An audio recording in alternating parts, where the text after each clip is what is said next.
I can't keep this inside any longer. I need to confess, to lay it all out, and face what I've done.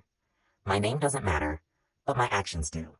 Here is the full account of my crime, the story before, during, and after, and how I got caught. It all started with a sense of desperation.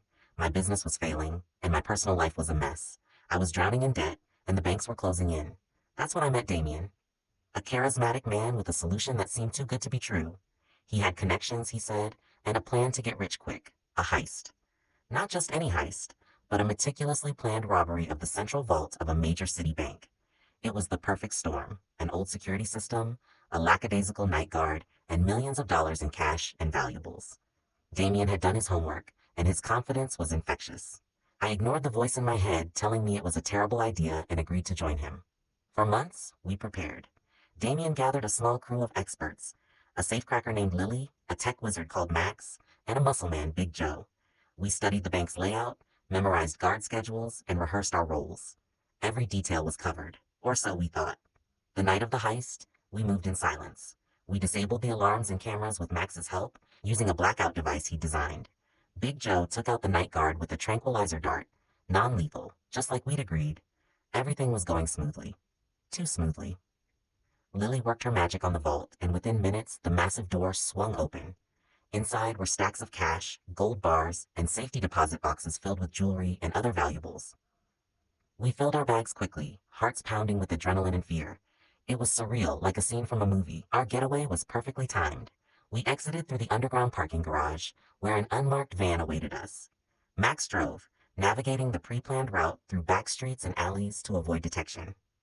We reached the safe house on the outskirts of the city without incident. It seemed like we had pulled off the perfect heist. For weeks, we lay low, dividing the loot and maintaining a low profile. Damien insisted we keep our heads down and avoid any flashy purchases that might draw attention. I thought we were in the clear, but then things started to unravel. It began with a small detail we had overlooked: a single security camera in a nearby business that had captured our van leaving the scene. The footage was grainy, but it was enough for the police to start piecing things together. They traced the van to a rental agency and eventually to Max, who had used a fake ID that wasn't as foolproof as he thought. The police started closing in, conducting surveillance and gathering evidence. They found one of the safe houses, and with it, enough clues to link us to the heist. Damien was the first to get picked up. Under pressure, he tried to bargain for a lighter sentence by giving up the rest of us. I was at home when they came for me. It was early morning, and the sun was just starting to rise. There was a loud knock on the door, followed by the sound of it being kicked in. Armed officers stormed in, arresting me on the spot. I knew the game was up. Interrogation was intense.